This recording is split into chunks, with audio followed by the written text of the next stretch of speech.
징조를 보고 시대를 알라, 그런 제목으로 하나님의 말씀을 증거하도록 하겠습니다. 주님이 죽으시고 부활하고 승천하신 지 시간이 너무 오래 지났습니다. 2000년이 지났습니다. 그런데 예수님을 믿는 크리스찬들에게 점점 잊혀져가는 이야기가 하나 있는데, 그것이 무엇이냐면 예수님이 다시 오실 것에 대한 이야기입니다. 다른 말로 예수님의 재림이라고 합니다. 예수님이 다시 오실 것, 다시 오셔서 심판주로 오셔서 이 땅을 마지막에 심판하러 오십니다. 여러분, 주님은요 분명히 다시 오셔서 이 땅을 심판하시고 예수 그리스도를 믿는 자들, 그들을 다시 세우시고 그들이 하나님의 나라를 기업으로 물려받게끔 하실 것입니다. 예수님이 다시 오십니다. 아멘. 갑자기 목이. 근데 이것이 예수 그리스도를 믿는 기독교 신앙의 근본입니다. 예수님이 오실 것, 아직 모든 스토리가 완성되지 않았습니다. 복음의 스토리의 완성은 예수 그리스도의 다시 오심으로 끝나게 되어 있는 것입니다.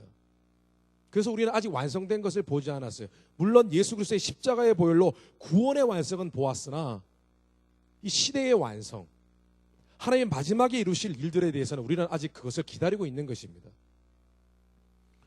오늘 말씀해 보니까 예수님은 5절에서 28절까지, 오늘은 38절까지 읽었는데요, 28절까지 무척 길게 예수님이 다시 오실 마지막 때에 일어날 사인, 징조들에 대해서 굉장히 길게 이렇게 설명을 하고 계십니다. 아마 여러분들이 읽으면서 적어도 성경에 대해서 이해가 좀 없다 하더라도 읽어보면 대충 내용이 좀 약간 이상한 내용, 좀 약간 미래에 대한 내용, 앞으로 이상한 어려운 일들이 많이 일어날 텐데 그런 내용, 조금 마음을, 간담을 서늘케 하는 그런 이야기, 스토리들이 있다는 것을 금방 눈치채셨을 것입니다. 굉장히 우리에게 호기심을 불러일으키는 말씀이죠. 마지막 때, 이 마지막의 환난, 마지막에 다가올 일들에 대해서 여러분 궁금하시죠? 오늘 그것을 잠깐 짚고 넘어가면서 하나님의 말씀을 계속해서 묵상하시겠습니다. 처음에 이야기의 발단은 이렇습니다. 예수님의 제자들이 왔어요. 그런데 그 당시에 거룩한 성전이 있었습니다. 예루살렘에 하나님께 예배를 드리는 성전이 있었는데, 제자들이 마침 예루살렘을 들어가면서 그 성전을 보았는데 유대인들에게는 자존심이 있었어요. 하나님께 예배하는 성전, 그 아름답게 지어진 그 성전에 대한 자존심이 있었어요. 그래서 제자들이 예수님께 이렇게 말했던 것 같습니다. 와, 이 성전이 얼마나 예쁘고 얼마나 아름다운지, 이것이 바로 하나님의 영광이요 우리 민족의 자랑입니다. 이렇게 얘기했던 것 같습니다. 그런데 예수님이 갑자기 제자들을 이렇게 불러 모으시면서 귀띔을 해주십니다. 뭐라고 말씀하시냐 하면은, 야, 이 성전 너희들이 보기에는 굉장히 멋져 보이고 이것이 너희들의 자랑이고 종교와 신앙의 자랑인 것 같지만은 두고 봐, 이 성전 돌 하나도 남겨지지 않고 완전히 무너질 거야 라고 예수님이 예언하셨습니다. 예수님의 제자들에게는 굉장히 끔찍한 일이었습니다. 왜냐하면 예루살렘의 성전이라는 것은 마치 이런 것과 같습니다. 우리 교회, 우리 감사린 교회, 이 성전 아름답지 않습니까? 근데 오늘 한번 생각해 보십시오. 이 성전 곧 박살 날 거야. 이 성전 곧 없어질 거야. 어느 날 분명히 맨날 며칠에 탱크가 몰려와가지고 이 성전 밀어버릴 거야. 이런 얘기예요. 그 제자들이 갑자기 두려움에 떨었습니다. 이게 무슨 일인가? 왜 예수님이 이런 예언을 하시는가? 그래서 물어봤습니다. 예수님, 그러면 도대체 이런 일이 언제 일어나겠습니까? 그리고 이런 일들이, 끔찍한 일이 일어날 때에 우리가 미리 알 수 있는 사인, 징조는 무엇입니까? 이렇게 물었습니다. 그 예수님이 이런 일들이 일어날 그 전에 일어날 징조들에 대해서 예수님이 이렇게 하나하나 설명을 해주시기 시작합니다. 그런데요, 흥미로운 것은 예수님이 이런 예루살렘의 성전이 부서지고 예루살렘의 성전이 완전히 무너지는 그런 일이 일어나기 전에 있을 그 징조를 설명하시는데, 이것이 단순히 가까운 미래의 얘기가 아니에요. 실제로 AD 70년 추후, 예수님이 탄생하신 지 70년, 그러니까 오늘 예수님이 예언하신 이 성전이 무너질 것이라고 예언하신 때가 한, 예수님의 나이가 30대 중반이니까 한 35년 후에 실제로 예루살렘 성전은 무너집니다. 로마에 의해서 완전히 무너집니다. 그래서 오늘 성경 말씀을 자세히 묵상해 보면 예수님이 35년 후에 일어날 가까운 미래에 대해서만 예언하시는 것이 아니라 2000년, 3000년 후에 예수님이 다시 오실 때에 대한 징조도 함께 말씀하십니다. 여러분, 성경은요 참 재밌는 게 무엇이냐면, 흥미로운 게 예언이 있는데 그 예언이 단순한 한 시점, 가까운 미래에 대한 예언만 있는 것이 아니라 같은 말씀인데 가까운 미래와 동시에 먼 미래에 대해서 두 가지를 함께 의미를 담은 예언의 말씀들이 많이 나와 있습니다. 흥미롭죠?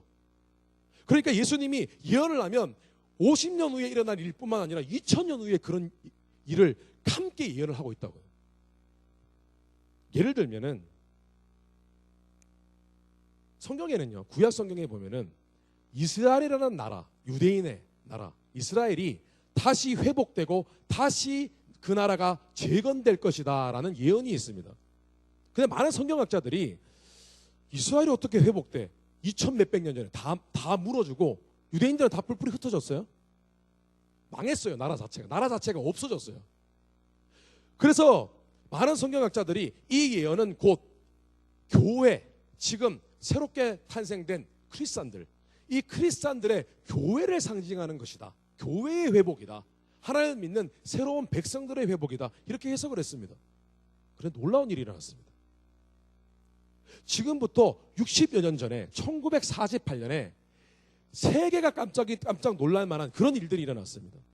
그것이 뭐냐면은 이스라엘 나라가 다시 탄생되었습니다. 2000 몇백 년 만에.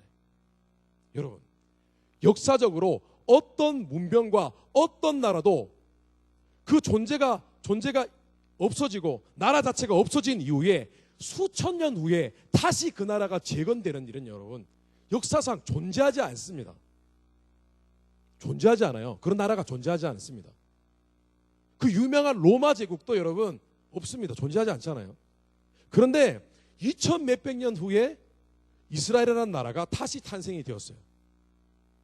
뭐 스토리를 얘기하자면 많은데 한 가지만 얘기하면은 이스라엘 나라가 재건될 당시 그 나라, 그 작은 나라, 각지에 흩어져 있던 유대인들이 갑자기 어느 날 모였습니다. 모여서 나라를 재건하는데 그 팔레스타인의 이라크나 이란이나 얼마나 많은 팔레스타인 지방에 많은 아랍인들이 있습니까? 그들과 전쟁을 벌였는데요. 7일 전쟁을 벌였어요. 7일 동안 전쟁을 했는데 이겼어요. 상식적으로 이해할 수 없는 일이 일어났어요. 지금 팔레스타인의 요르단강이 있는 곳에 이스라엘이라는 나라가 존재해요.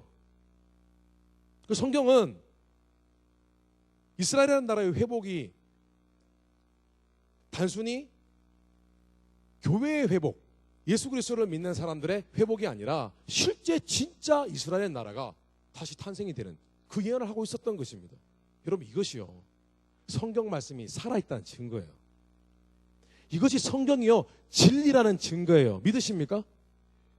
여러분, 정말이에요. 1948년까지 모든 성경을 연구하는 신학자들, 모든 목사님은요 이스라엘이라는 나라는 끝났다고 생각했어요. 근데 성경 말씀대로 진짜 이스라엘 나라가 재건이 되었습니다. 뿐만 아니라 성경에 보니까 요한계시록도 마찬가지입니다. 로마 시대에 쓰여진 계시록이에요. 악한 사단의 세력의 핍박, 이런 것들을 예언하고 있는데 그 예언은 단순히 로마 시대 2000년 전의 예언뿐만 아니라 그것은 앞으로 다가올 예수님이 재림하실 때에 예수님을 믿는 자들에게 다가올 핍박과 환난에 대해서 예언하고 있는 말씀입니다. 두 가지죠. 오늘은 좀 서론이 깁니다. 왜냐하면 여러분들이 마지막 때에 대해서, 예수님의 재림에 대해서 알아야 되기 때문에. 오늘 말씀 잠깐 간단하게 서머라이즈를 해보면은 예수님이 가까이 다가오실 때 일어나는 징조들이 세 가지 종류가 있습니다. 전체적으로 캐러고리를 묶으면 세 가지 종류가 있는데, 첫째는 뭐냐면은 천재지변입니다. 자연의 징조입니다. 오늘 말씀해 보니까 10절 11절에 또 이르시되 민족이 민족을, 나라가 나라를 대적하여 일어나겠고 곳곳에 큰 지진과 기근과 전염병이 있겠고 또 무서운 일과 하늘로부터 큰 징조들이 있으리라 라고 했어요. 사실 천재지변이라는 것은 늘 역사적으로 있어 왔던 일입니다. 별로 새로울 것도 없어요. 근데 성경 말씀을 자세히 묵상해 보면 마지막 때가 되면은 무서운 일과 하늘로부터 큰 징조가 있다고 했어요. 이건 단순히 홍수가 일어나는 것이 아니라 정말 별이 떨어지고 정말 기상 천재지변 중에서 우리가 지금까지는 보지 못했던 어떤 굉장한 일들이 일어나면 마지막 때가 된 것을 너희들이 기억하라는 의미입니다. 둘째로 보니까 크리스찬들이 당할 핍박, 이것이 징조래요. 근데 솔직히 예수 그리스도가 오시고 난 후부터 핍박이 없었던 적은 없습니다. 이것도 별로 새로울 것이 없어요. 그런데 오늘 말씀에 가만히 보면은 이 핍박이 보통 핍박이 아닙니다. 부모와 형제와 친척과 벗이 너희를 넘겨주어 너희 중에 몇을 죽이게 하겠고 또 너희가 내 이름으로 말미암아 모든 사람에게 미움을 받을 것이다. 지금 그 징조들이 우리에게 일어나고 있어요. 선교지에 가면은 이제는 예전처럼 선교지에 가서 단순히 핍박을 받는 것이 아니라 요즘은 ISIS라 그래서 극단주의의 그런 이슬람 무장단체들이 사람을 그냥 불태워서 산채로 죽여버립니다.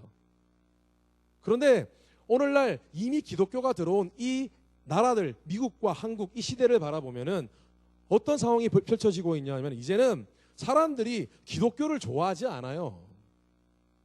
어떤 여러 가지 세상과 맞지 않는 어떤 가치관 때문에 기독교는 알게 모르게 사람들의 손가락질을 받고 있습니다. 싫어해요. 동성결혼도 한 그런 예 중에 하나일 것입니다. 우리가 갖고 있는 그 가치 하나 때문에 동성애자들과 그것을 옹호하는 사람들은 매우 기독교를 싫어합니다. 그런데 오늘 우리가 또 주목해야 될 것이 하나 있는데 뭐냐면 마지막 때 주님이 오실 때에 일어날 세 번째 이 징조, 이건 굉장히 중요한 것입니다. 오늘 말씀 20절에 보니까 예루살렘이 군대들에게 애워싸이는 것을 보거든 그 멸망이 가까운 줄을 알라. 이것도 예수님이 이중적인 예언을 한 겁니다. 실제로 70년경에 AD 70년경에 이스라엘 예루살렘이 성전이 함락되고 모든 것이 예루살렘이 초토화됩니다. 그때에 예루살렘이 포위됩니다. 로마군에 의해서 포위가 됩니다. 그런데 실제로 성경 말씀 계시록이나 에스겔서 말씀 여러 가지 성경 말씀들을 읽어보면은 마지막 때에 이스라엘 나라가 재건이 되고 그 이스라엘을 중심으로 중동 지역에 그 지역에 곡과 마곡의 전쟁, 아마게돈 전쟁이 있을 것이라고 성경은 말씀하고 있습니다. 혹시 여러분 아마게돈 들어보셨습니까? 마지막 때가 되면은 전쟁이 일어나는데 그 전쟁이 여러분 북한과 남한 그곳이 아니라 중동 지방에 있는 이스라엘 그 나라를 중심으로 전쟁이 크게 한번 벌어집니다. 여러 번 벌어집니다. 근데 그때에 예루살렘을 중심으로 많은 나라들이 이스라엘을 공격하는 그런 상황이 펼쳐지면 그때가 마지막이라고 성경은 증거하고 있어요. 여러분 기억하세요. 만약에 여러분이 살아가는 가운데 어느 날 신문에 예루살렘이 그 주위에 있는 많은 나라들에 의해서 포위를 당하고 큰 전쟁이 일어나는 것을 만약에 신문으로 보게 되면 여러분 마지막 때가 다가온 것입니다. 그 사실입니다. 성경적입니다.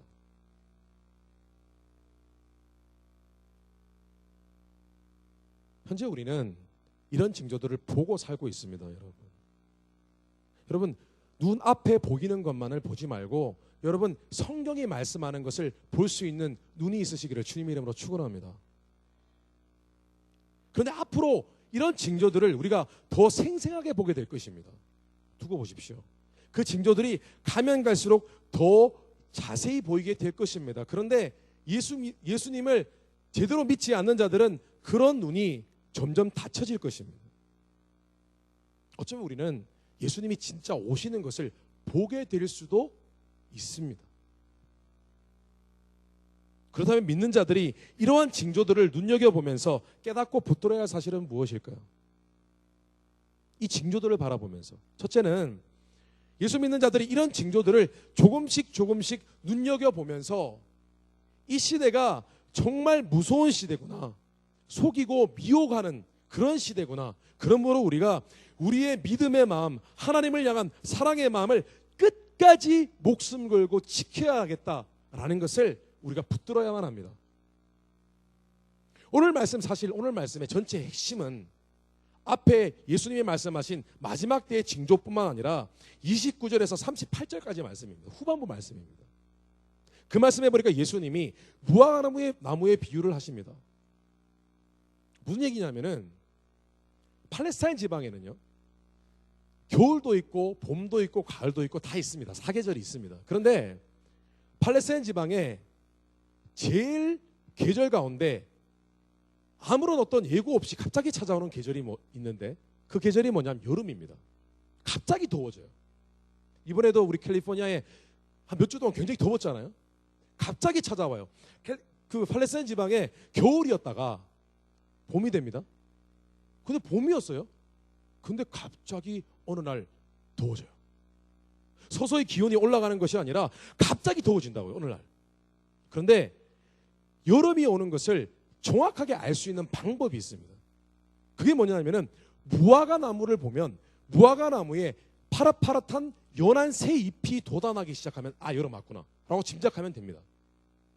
근데 예수님이 왜 이런 말씀을 하셨냐면은 이 비유의 핵심은 너희가 징조를 보면 이 시대가 어떤 시대인지를 분별하라는 거예요. 오늘 말씀해 보니까 예수님은 너희가 이런 징조를 바라볼 때에 하나님의 나라가 가까이 왔다는 것을 너희가 깨달을 뿐만 아니라 너희가 이 시대는 정말 거짓말하고 너희의 믿음을 시험하고 너희의 하나님을 향한 마음을 혼란스럽게 하는 그런 미혹의 시대라는 것, 그런 시대라는 것을 너희가 알라고 경고하셨습니다. 8절 한번 보겠습니다.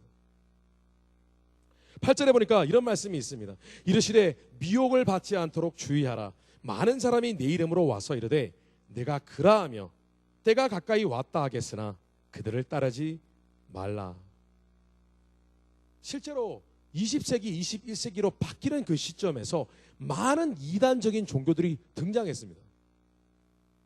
그래서 사람들에게 너희가 이 시대에 종말이 왔다, 이 세상에 마지막 끝이 왔다 그러면서 사람들의 돈을, 재정을 챙기고 사람들이 그로 속아서 많은 사람들이 자살도 하고 막 기상천외한 일들이 참 많이 있었습니다. 거짓, 내가 자칭 예수라라고 하는 사람도 많았습니다.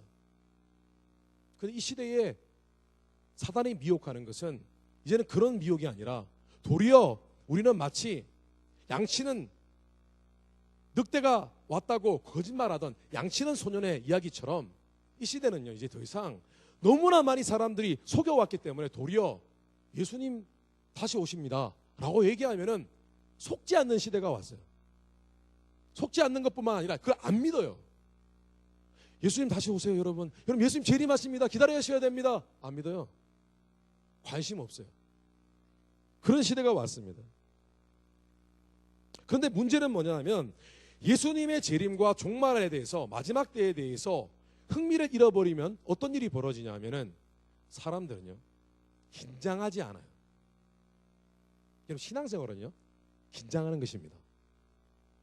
불안해하라는 것이 아니라 신앙생활은 긴장하는 것입니다. 긴장하여서 나의 믿음의 상태를 점검하고 나의 믿음의 상태, 주님을 사랑하는 마음을 점검하여서 그것을 지켜내는 것이 신앙입니다.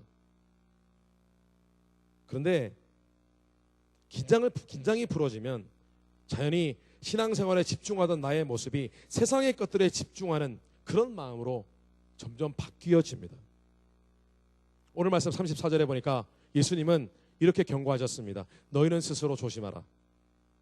그렇지 않으면 방탕함과 술 취함과 생활의 염려로 마음이 둔하여지고 뜻밖의 그날이 돛과 같이 너에게 임하리라.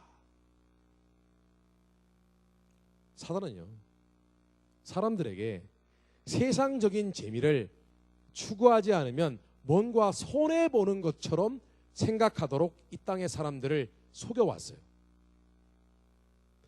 하나님을 경외하고 하나님과 함께하는 그 재미가 있는데 그 재미를 포기하고 세상의 재미에 집중할 수 있도록 그렇게 만들었다는 것입니다. 그런데 예수님은요, 이런 것을 뭐라고 표현했냐면 방탕함과 술 취함이라고 말씀하셨습니다.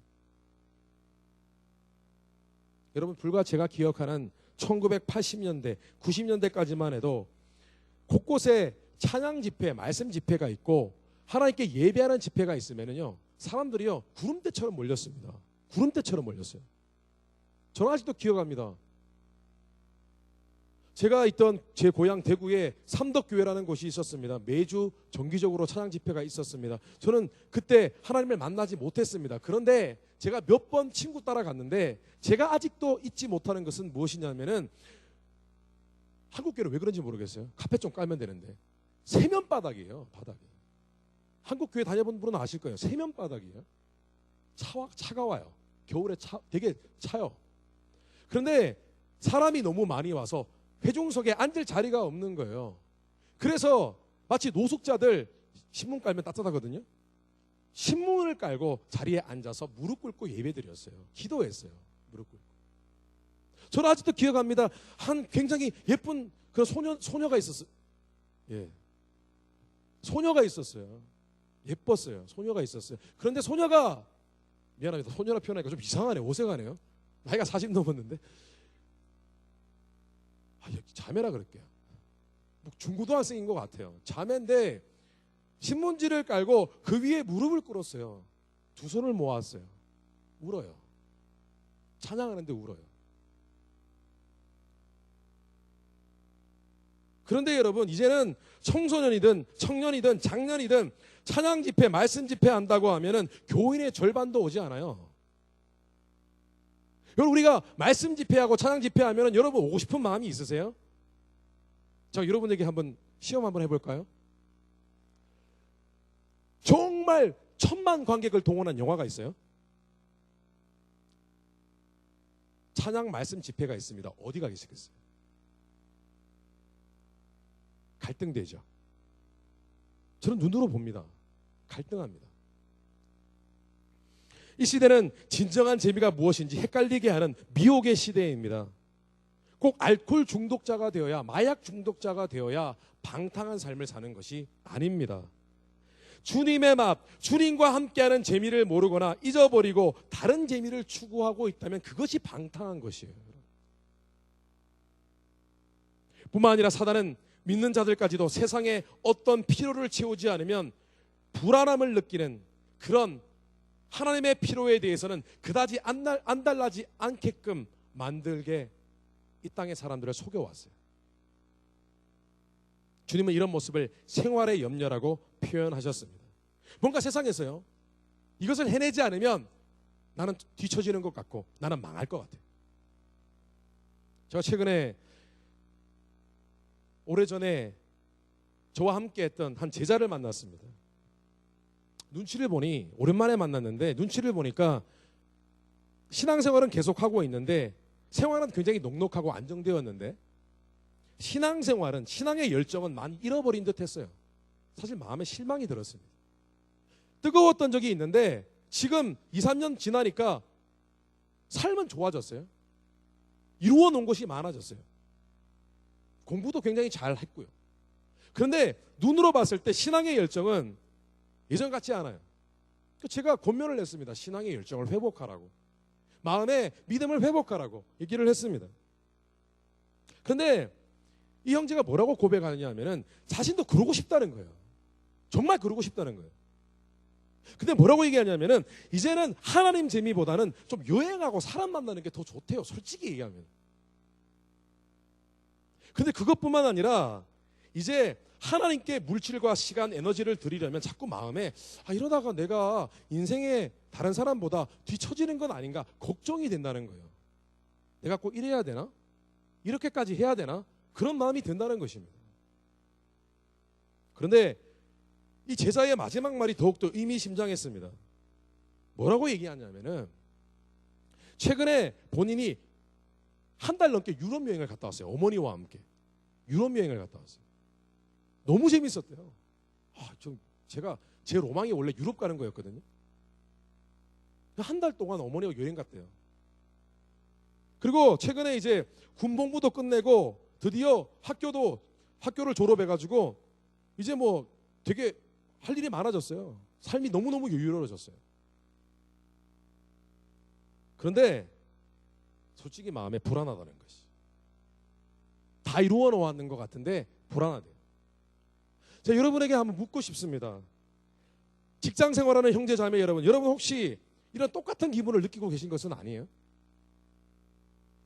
이것도 해야 하고 저것도 해야 할 것 같아서 불안한데, 반면에 매번 필요한 것을 내가 채우고 뭔가 하고 있는데 계속 내 마음은 불안해요.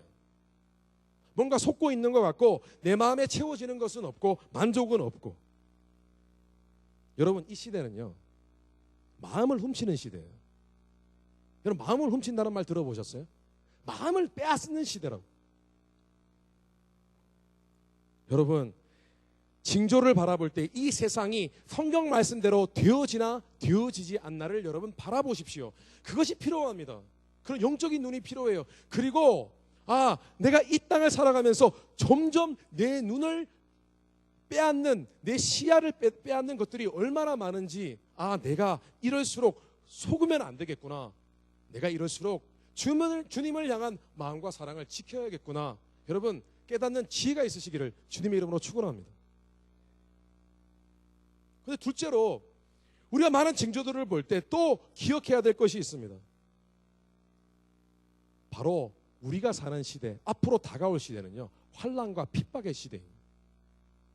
많은 사람들이 그렇게 생각합니다. 교회에서 하도 복 받는다, 여러분 기도하면 인생이 달라집니다, 그런 얘기를 많이 들어서 앞으로 우리가 맞이할 미래는 굉장히 좋은 미래라고 생각을 합니다. 그런데 여러분, 맞습니다. 하나님이 여러분 삶 가운데 어떤 일을 경험하다 할지라도 여러분이 기도하고 주님께 매달리면, 주님을 붙들면 하나님이 여러분의 삶을 변화시켜 주시고 은혜를 부어 주십니다. 믿으십니까? 그런데 전체적으로 볼 때 세상은 좋아지지 않습니다. 성경은 그런 것을 말씀하고 있지 않습니다. 세상은 더 악해지고 나쁘게 변화되고 있습니다. 그리고 오늘 말씀해 보니까 세상은 핍박의 시대가 되고 환난의 시대가 된다고 증거하고 있습니다. 12절 17절 말씀에 또 너희가 내 이름으로 말미암아 모든 사람에게 미움을 받을 것이다 라고 했습니다. 실제로 인정하잖아요. 그런 시대라고 인정하잖아요. 아이도 알잖아요. 영적으로 아는 줄 믿습니다. 큰 인물 될 줄 믿습니다. 주님께 쓰임받는 자 될 줄 믿습니다. 깨어 있어야죠. 여러분, 한번 가만히 보세요. 여러분, 예수 믿는 게 쉽지가 않아요. 그리고 예수 믿으면 지금 많은 사람들의 눈치를 보세요. 예수 믿는다 그러면은 직장에서도 싫어해요. 지금 그런 시대입니다. 교회 다녀? 선입견을 갖고요. 쳐다봅니다. 기독교를 처음 믿는 나라들은 폭력적으로 핍박을 받고, 기독교가 이미 들어온 미국과 같은 나라는 이념적이고 가치관적으로 핍박을 받고 있어요. 뿐만 아니라 이 시대는 환난의 시대입니다. 모든 것이 편리해졌는데 여러분, 모든 것이 재앙으로 느껴져요. 여러분, 행복하십니까? 이 시대는 정말 편리한 시대입니다. 여러분, 오늘날 이 시대 테크놀로지는요, 놀랍습니다. 여러분, 과학 잡지 안 읽으시죠? 저도 뭔 얘기인지 몰라요. 한번 읽어보면 뭔 얘기인지 모르겠는데 보면은 하여튼 뭔가 대단한 게 있어요. 놀라운 시대입니다. 그런데 그럼에도 불구하고 이상하게 왜 질병은 더 심각해지고 왜 많은 사람들은 계속 더 많은 약을 먹어야 될까요? 여러분, 오늘날 70대 넘으신 할머니 할아버지들, 연세 드신 분들 약을 하루에 이만큼씩 먹어요. 아시죠? 약을 이만큼 드신다니까. 약 먹다가 배불러요. 밥을 못 드세요. 약이 너무 많아가지고.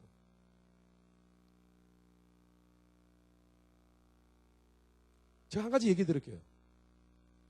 미국이요, 이 강대국이, 미국이 빚을 엄청나게 지고 있는 나라라는 것을 들어보셨습니까 혹시? 미국의 빚이 얼마인 줄 아세요? 데트가 얼마인 줄 아세요? 미국에? 제가 봤는데 깜짝 놀랐습니다. 20조억 달러입니다. 20조억 달러. 이게 뭐냐면은 영어로 20,000 빌리언 달러예요. 미국이 빚을 이해가 됐어요? 미국은 도리어 빚을 다른 나라에 주는 나라여야 되잖아요. 근데 미국이 이만큼 빚을 지고 있어요. 그럼 도대체, 아니 빚을 졌으면 빚을 준 사람이 있어야 될 거 아니에요. 근데 세상의 모든 나라들이 다 빚쟁이에요. 그럼 도대체 누가 빚을 준 거예요? 세상의 모든 나라가요, 특정한 부자들 개인에게 빚을 지고 있어요. 이상하지 않아요? 나라가 개인에게 빚을 줘야 되는데 개인이 나라에 빚을 주고 있다고요. 더 이상 얘기하지 않겠습니다. 세상이 그렇다고요. 세상은 갈수록 여유가 없어질 것입니다. 살기가 각박해질 것입니다. 환란이 따로 있습니까? 살기가 어려워지면 환란이죠.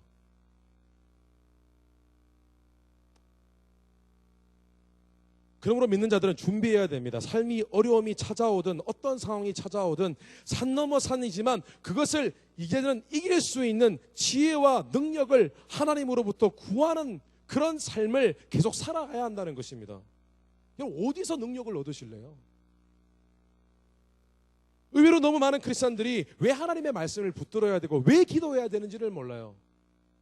아주 쉽게 말씀드리겠습니다. 왜 말씀과 기도에 전무해야 하냐면은 말씀과 기도는 하나님의 지혜와 능력이 다운로드되는 통로예요. 하나님의 지혜와 능력.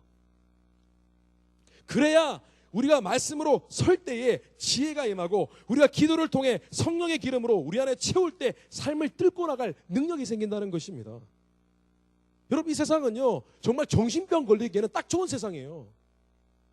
여러분을 자지러지게 하고 미치게 만드는 일들이 얼마나 많이 있습니까? 그렇지 않습니까? 에이 짱나 뭐 그런 말 많이 하잖아요. 오늘 말씀해 보니까 36절에 이러므로 너는 장차 올 이 모든 일을 능히 피하고 인자 앞에 서도록 항상 기도하며 깨어 있으라 하시니라. 여러분, 두려우면서도 설레는 것은 하나님께서 이 시대가 마지막 환난과 핍박과 미혹의 시대가 계속해서 다가올 것이지만은 너희들이 여전히 너에게는 은혜와 능력의 시대가 너에게 주어졌다고 예수님은 약속하셨습니다. 이르시되 내가 은혜 베풀 때에 너에게 듣고 구원의 날에 너를 도왔다 하셨으니 보라 지금은 은혜 받을 만한 때요 보라 지금은 구원의 날이로다. 볼지어다 내가 내 아버지의 약속하신 것을 너에게 보내리니 너희는 위로부터 능력을 입히울 때까지 이 성에 유하라 하시니라. 여러분, 이 시대는요 많은 징조들을 바라보면서 우리가 무엇을 기억해야 되냐면 이 시대는 하나님의 능력을 입어야지, 하나님의 능력이 다운로드 되는 시대이구나, 그 능력이 필요하지 라는 깨달음이 있어야 합니다. 제가 살던 고향에 하루는 많은 사람들, 아는 사람들만 어떤 굉장히 놀라운 소문이 퍼졌습니다. 어떤 산이 있는데요, 여러분 혹시 맥반석 아십니까? 맥반석? 모르세요? 원적에서 나오는 맥반석 몰라요? 물 안에 그 돌을 맥반석을 넣어 놓으면 물이 정화됩니다. 물이 깨끗해지고요. 하여튼 좋아요. 그 맥반석 오징어 구이 모르세요? 맥반석 지포구이 모르세요? 맥반석 계란구이 모르세요? 알죠? 예. 왜 모르는 척 하세요? 그런데 하루는 소문이 들려왔어요. 제가 대학교 1학년 때요. 차를 몰을 때. 저희 집에 맥반석이 사서 있었거든요. 근데 하루는 어떤 산에 이 산 자체가 다 맥반석이에요.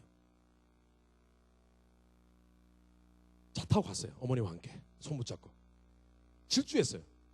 도대체 이 산은 어떻게 맥반석으로 되어 있나. 가서 맥반석을 주워오려고.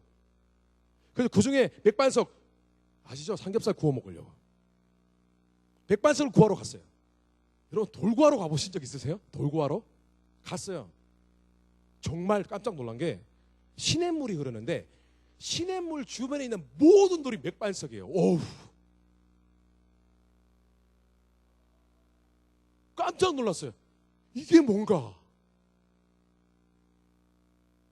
가서 돌을 막 차에 막 실었어요. 트럭도 아니고 세단 차에 막 실었는데 나중에 막 후려보라 왔어요. 왔는데 나중에 보니까 타이어가 한 반쯤 꺼져 있어요. 밑으로. 돌을 너무 많이 실어가지고. 저는 여러분들에게 묻고 싶어요. 여러분, 예수 말 아세요? 예수 믿는 말 아시냐고요? 주님께 기도할 때 능력이 임하는 것을 경험해 보셨나요? 정말 여러분, 주님 안에서 여러분이 위로받고 복받고 기도하면 주님이 기상천외하게 나에게 삶을 붙여주시고 내 삶을 인도하시는 것을 여러분은 경험하셨나요? 맛있는 거 맛봤으면 잊을 수 없어요. 그러면 그것을 찾게 되어 있어요. 백발석을 구하러 갔던 것처럼 여러분 돌이 뭐 별 거겠어요? 그런데 그게 좋다 그러니까 가는 거예요. 여러분 오늘 이 시대가 어떤 시대냐면 하나님의 은혜를 구하기는커녕 이 땅에 돌을 구하러 가는 시대예요. 돌 여러분이 갖고 있는 것, 여러분이 추구하는 것이 뭐예요? 하나님의 은혜를 추구하십시오. 하나님의 은혜와 능력을 추구해야 할 시대입니다. 그래야만 이 땅에서 승리할 수 있어요. 그래야만 여러분 미치지 않아요.